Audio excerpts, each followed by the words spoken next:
pan-Turkism. What a charming dream of uniting Turkic nations under a single roof, a single and strong Turkic Islamic nation. Yet, the accomplishment of this unification faces a major problem, me. Because this dream is not free. This dream comes at a cost, the cost of shedding Armenian blood on Armenian soils, a situation that has been ongoing for the past 150 years.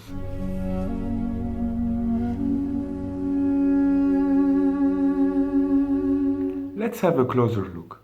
On the left side of your screen, there is Turkey. On the right side, you see Azerbaijan. Two Turkic nations, two brothers, separated under two different flags. Why not unite and strengthen within common borders under a single flag? This cannot happen because there is another country in between both, Armenia. Now Turks and Azeris wonder, why is Armenia even still there when it should belong to the past? Armenia is the only modern country which was already on the ancient Babylonian map of the world. We are contemporary to great kingdoms no one remembers anymore, such as ancient Egypt, the kingdom of Assyria, or the Hittite Empire.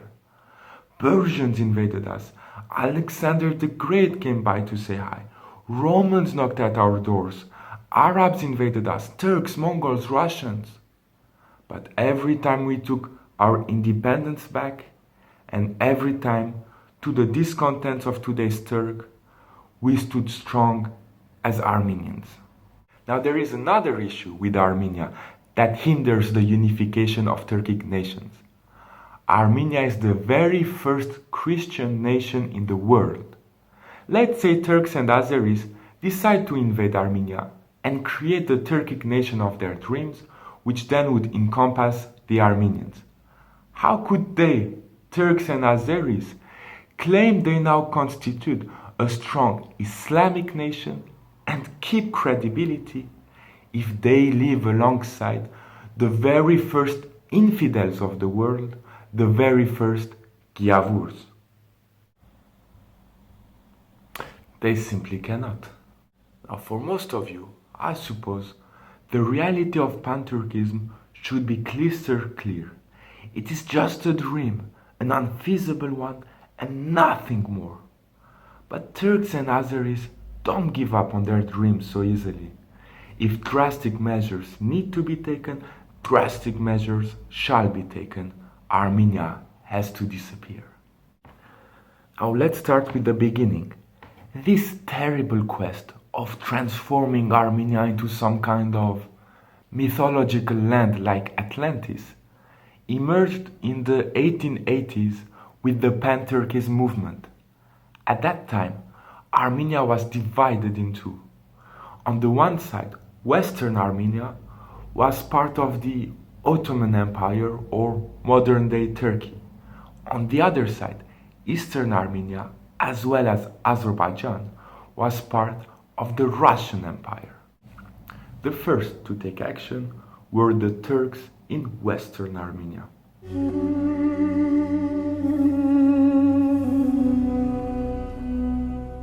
In the Ottoman Empire, Armenians, because of their religious and ethnic background, were considered as second-class citizens.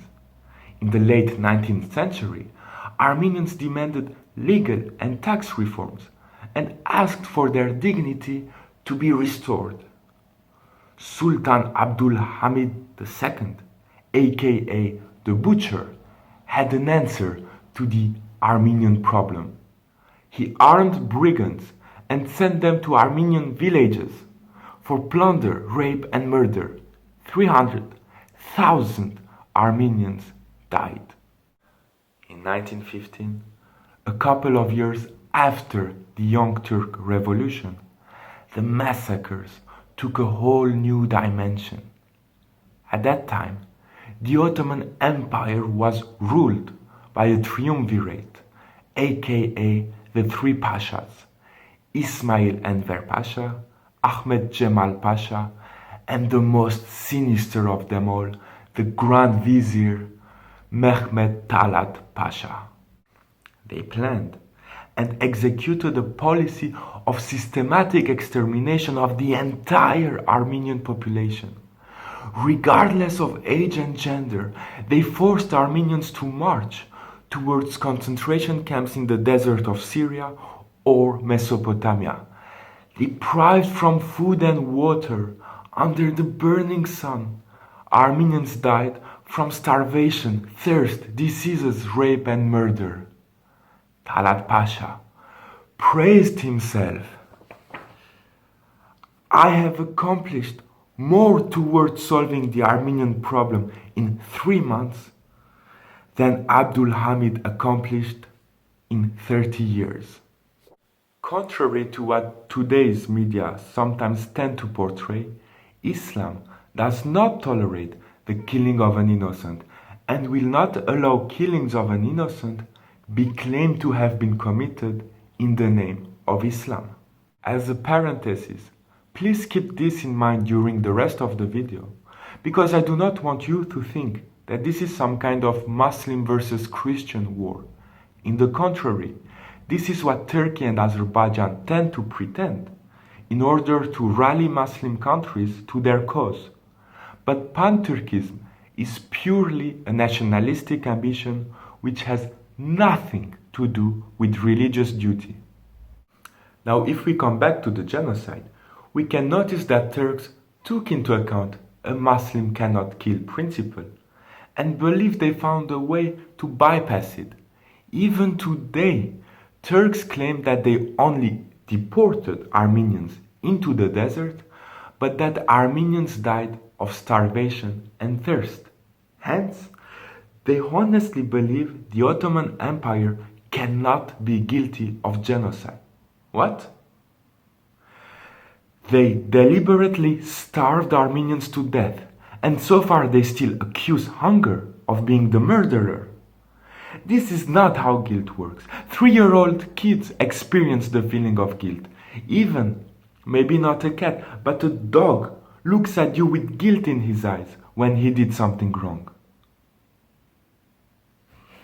If Turks want to fool themselves, there is one man they did not fool. The US ambassador to the Ottoman Empire, Henry Morgenthau. I quote, "When the Turkish authorities gave the order for these deportations, they were merely giving the death warrant to a whole race. They understood this well, and in their conversations with me, they made no particular attempt to conceal the fact. I am confident that the whole history of human race contains no such horrible episode as this. The great massacres and persecutions of the past seem almost insignificant when compared to the sufferings of the Armenian race in 1915. Not only did Turks clean Western Armenia from its population, but in order to create modern-day Turkey reserved only to Muslim Turks, they had also to clean the other Gyavurs. 3 simultaneous genocides resulted in the death of up to 1.5 million Armenians, 300,000 Assyrians, and about 500,000 Greeks.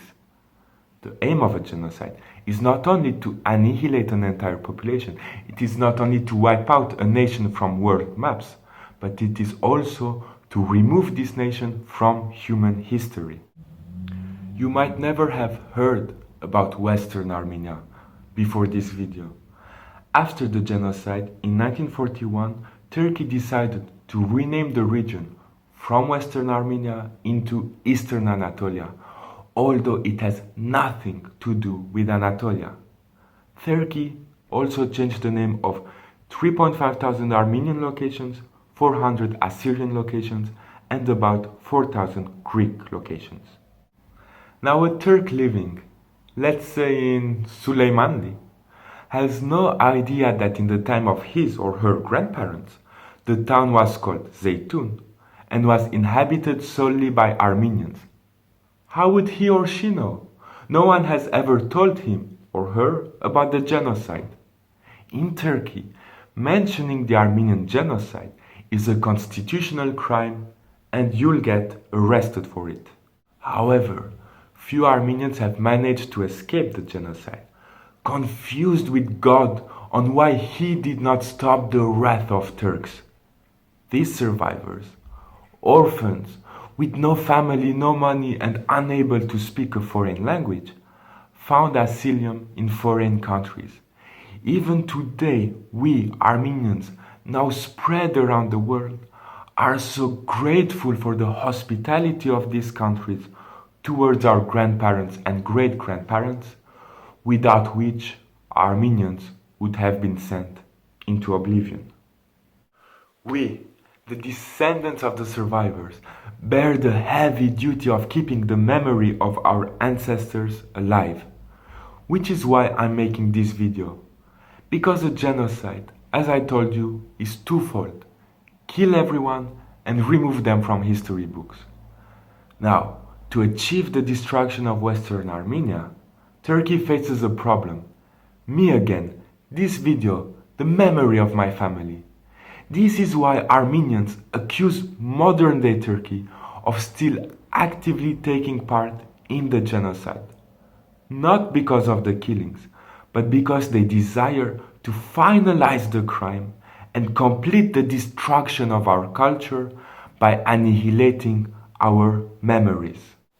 Turkey's today's president, and probably soon to become Sultan Erdogan, has kept the denial of the Armenian genocide a major element of its foreign policy. By means of diplomatic pressure, Turkey fights against the recognition of the genocide in foreign countries, the teaching of the genocide in their educational systems, and the mention of the genocides in their museums. After the First World War, Turkey signed a treaty with Allied forces to return Western Armenia to the Armenians as compensation. Moreover, after the Russian Revolution, Russians retreated from Eastern Armenia.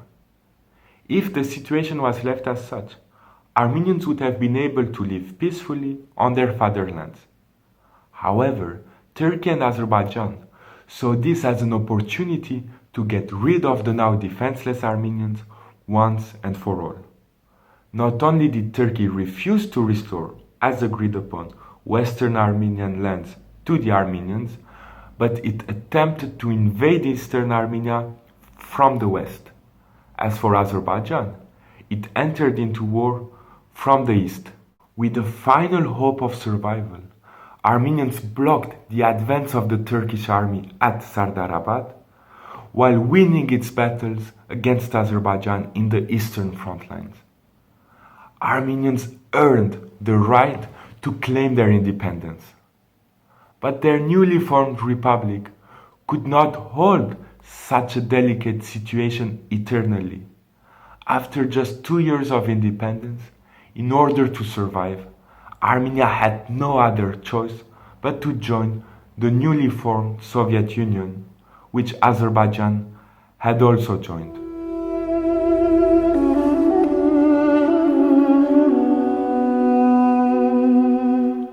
When Armenians joined the Soviet Union to self-rescue from the Turkish army, there is one thing they did not take into account.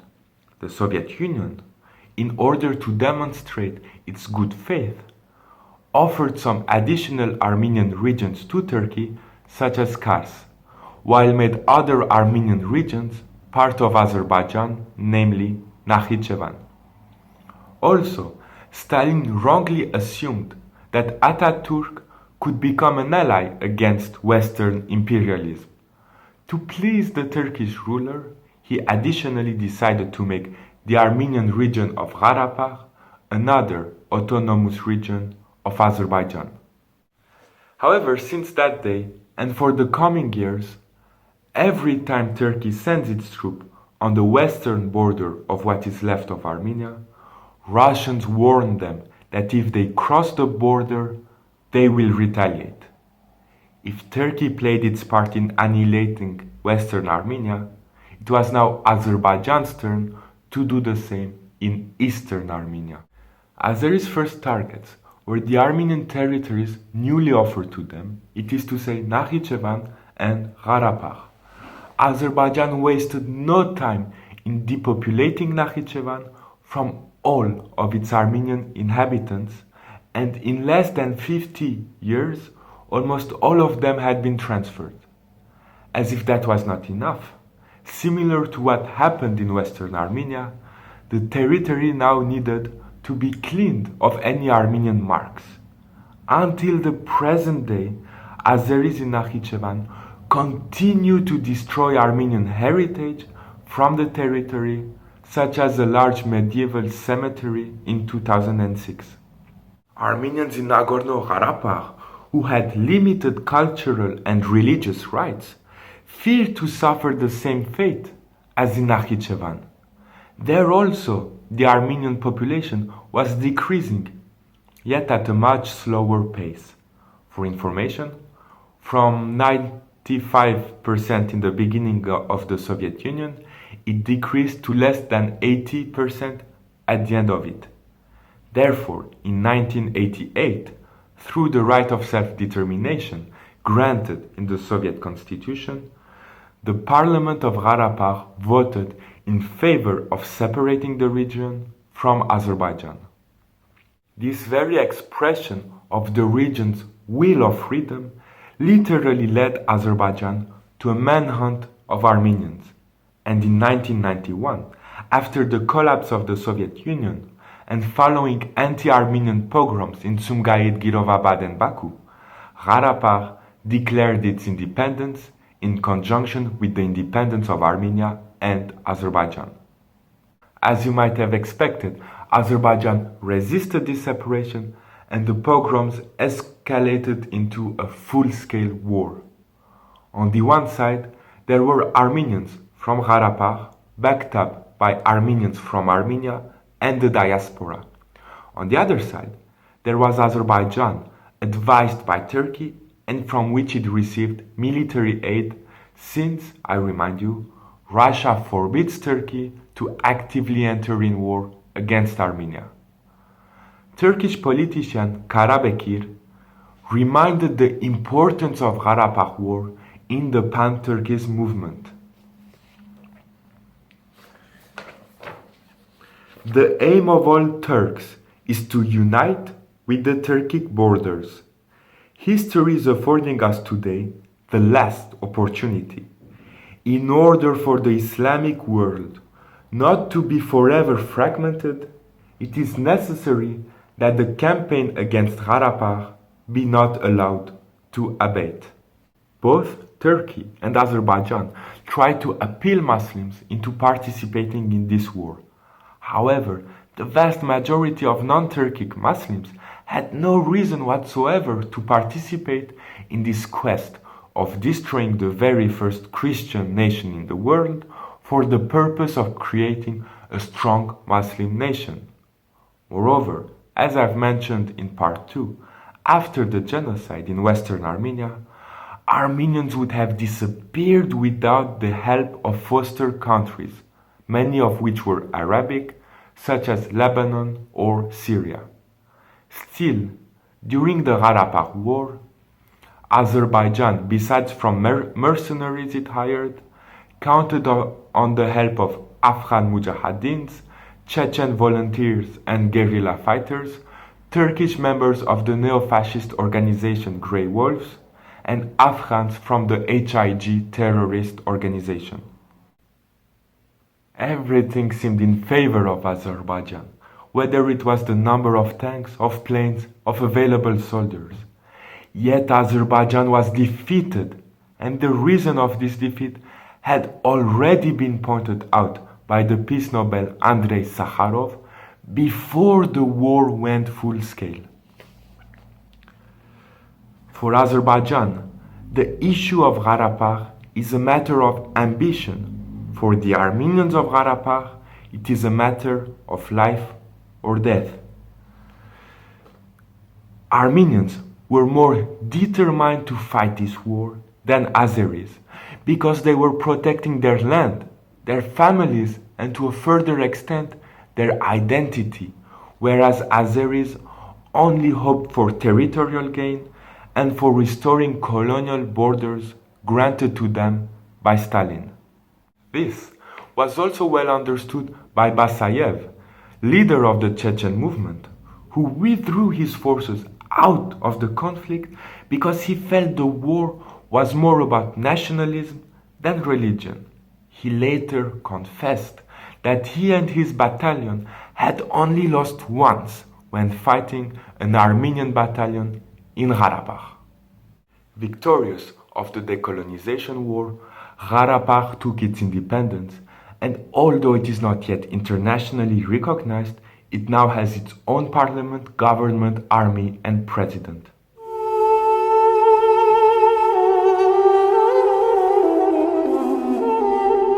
Let's have a look back at the situation as it is today. Although we can see that there are two separate independent Armenian states, Armenia and Karabakh, Armenians have kept merely 1/10 of their historical homeland. That is not to say that pan-Turkism succeeded. It is true that Turkey now shares border with Azerbaijan via Nakhichevan. However, Nakhichevan is separated from the rest of Azerbaijan by Armenia. But did Turkey and Azerbaijan give up on their bloody dream? Not at all. Turkey can no longer do anything, well, at least as long as we have Russian protection against it. It is thus in the hand of Azerbaijan to show what it's got. And what does Azerbaijan have in abundance? Petrol. It sells its petrol for dollars, exchanges these dollars against weapons, and uses these weapons for war. Current President Ilham Aliyev, from the Aliyev dynasty, which has almost continuously ruled over Azerbaijan for the past 50 years, is still upset with its country's defeat. Similarly to Western Armenia having become Eastern Anatolia, Aliyev uses the words Western Azerbaijan when speaking of Eastern Armenia. Western Azerbaijan? At least Turks succeeded in cleaning Western Armenia before renaming it. In April 2016, last year, Aliyev aimed at reclaiming colonial borders that were granted to Azerbaijan by Stalin. He launched a heavy military offensive against the Republic of Nagorno-Karabagh with the use of tanks, helicopters and drones, and this time with the participation of ISIS terrorists. Unluckily for him, his attempt failed in 4 days, hence the name the 4-Day War. In fact, Azerbaijan faced an unexpected Armenian resistance with a high level of strategic expertise and determination. Armenian strategic and tactical superiority managed to repel Azeri material advantage. But what truly stood against Azerbaijan's petrodollar-funded army was the same key element as in the 90s. It is to say, Armenian determination on the battlefield. Let me illustrate this. Our borders are defended by 18-year-old kids who have just finished school and are fulfilling their duty. Military service is mandatory in Armenia and Karabakh, and these kids were the unlucky ones who were attributed posts at high-risk locations. Last year, when the first Azeri drones appeared up in the sky, the Armenian war veterans who brought victory back in the 90s and who do not have the official obligation to fight anymore decided to volunteer. When they arrived at the border, they reassured the young soldiers to go home, that they will fight instead. "Let us die instead," they said,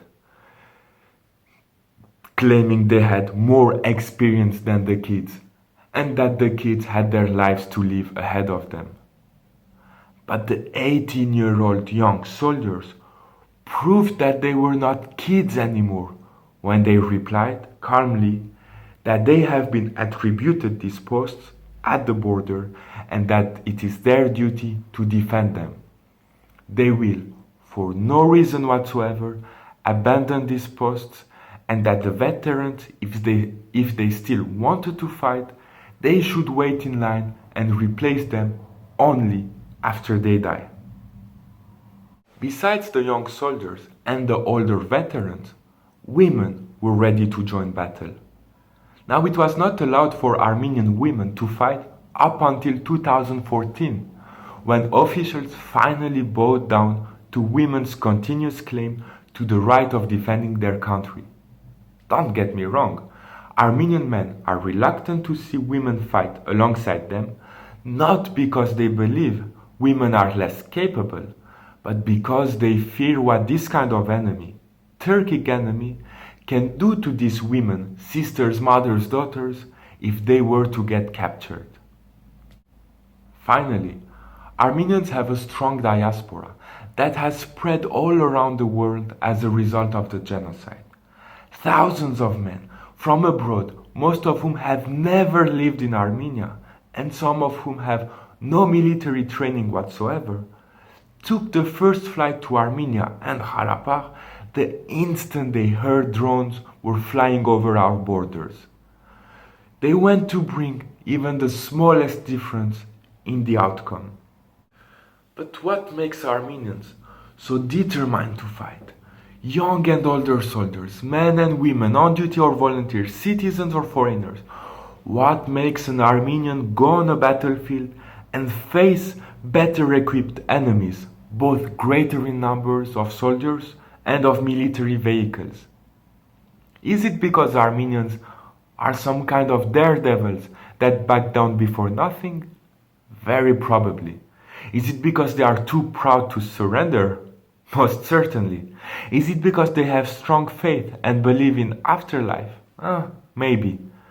But the main source of Armenian determination is fear. Obviously, it is not the fear of fighting. In the contrary, this fear I'm talking about makes an Armenian fight fearlessly. The fear of Turkic people and what they are capable of if we surrender our lands to them. This fear, I admit, is biased but true. We are a traumatized nation by genocide, and after the trauma caused by the Armenian genocide, we fear about how little humanity is left in the hearts of our enemies. We sincerely fear that if we let the Turkic nation rule once more over our lands, our children will be thrown in the rivers, our sisters and mothers will get raped to death, our grandparents will be tortured and mutilated. I urge the Turks to prove that we no longer have a reason to fear genocide, especially since we are sandwiched between two Turkic nations. But the more we fear Turkics for such dark reasons, the more it seems they take pride out of it, and the more they are proud of instilling such thoughts instead of being ashamed. The more we fear them. On the one hand, there is Turkey, a country that has proven to be capable of genocide in the past. And today's Turkey denies the deed, justifies the deed, and has a similar fanatic and fascist approach towards the massacres. Turks consider the perpetrators as heroes and pay them tribute accordingly, with streets, hospitals, schools holding their names. They disregard human rights, human dignity, and still oppress the minorities within their borders.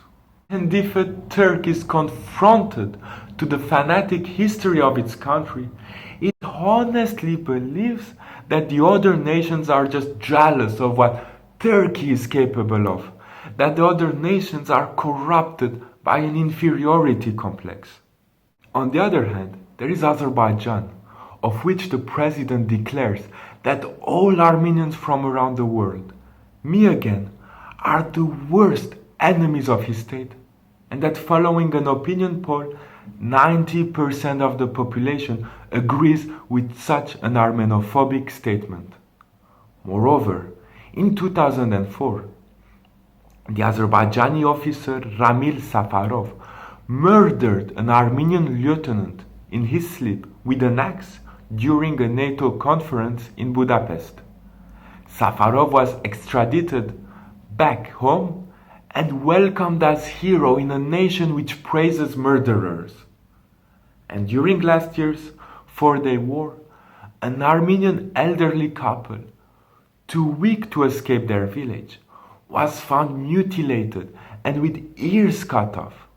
Finally, on social media, Azeris were proudly sharing videos of a beheaded Armenian soldier of Yazidi origin.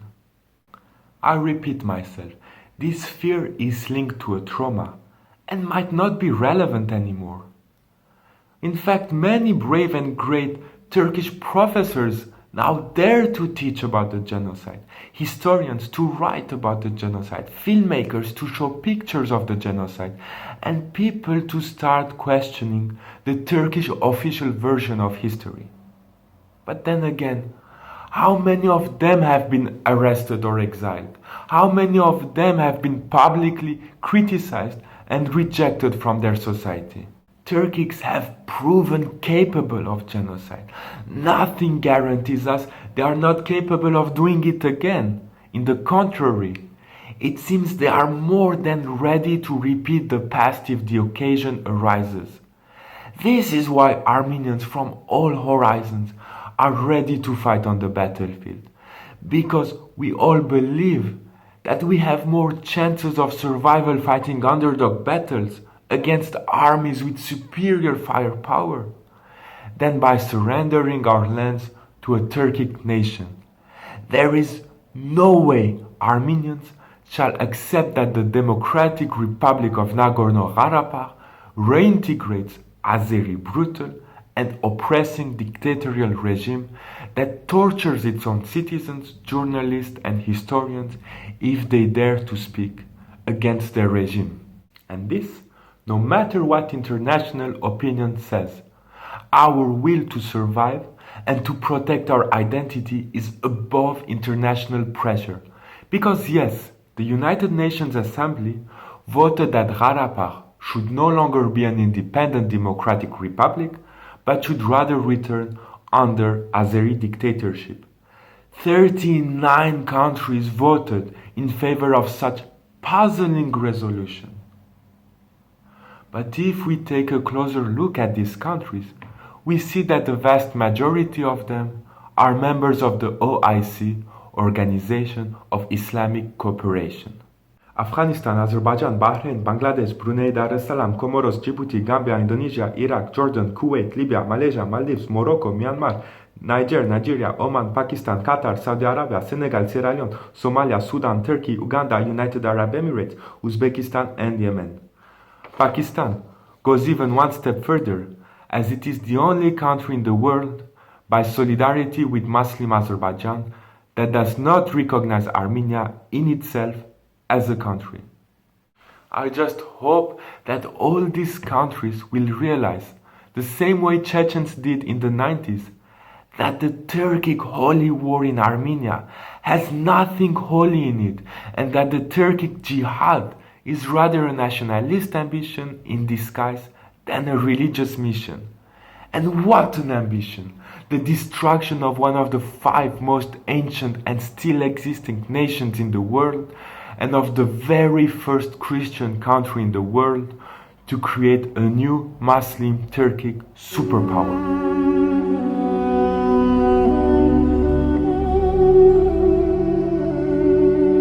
To conclude, I would like to express 3 personal messages.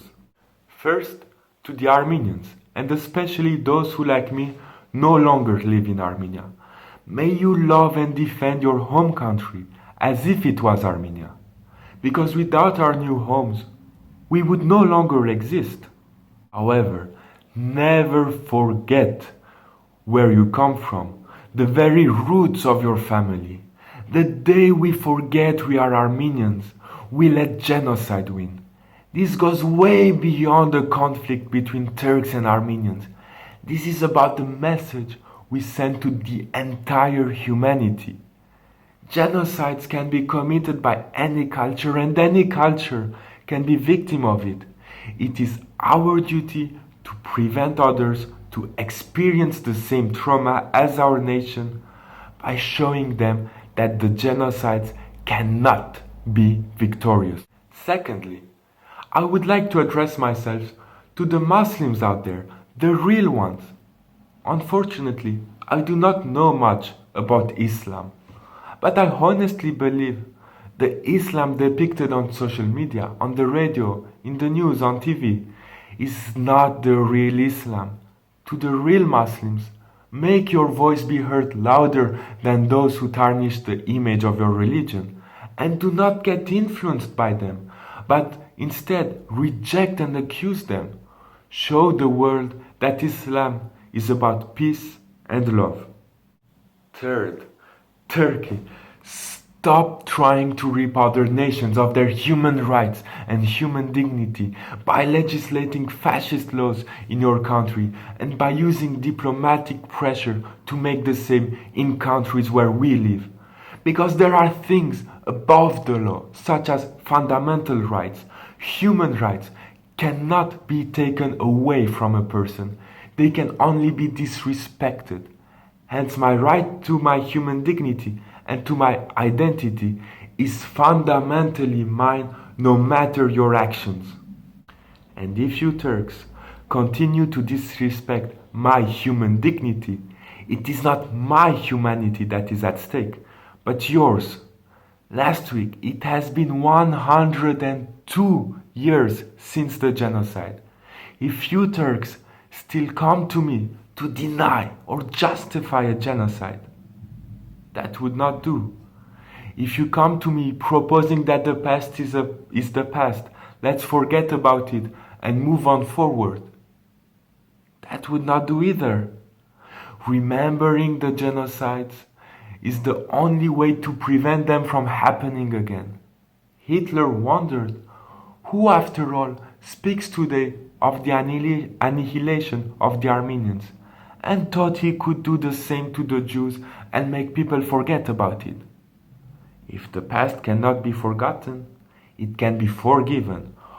Only and only if you come to me with sincere apologies of what happened, then I will greet you as brothers and sisters. Maybe Turks are right. Maybe we do belong to the past. We speak an ancient language no one else speaks.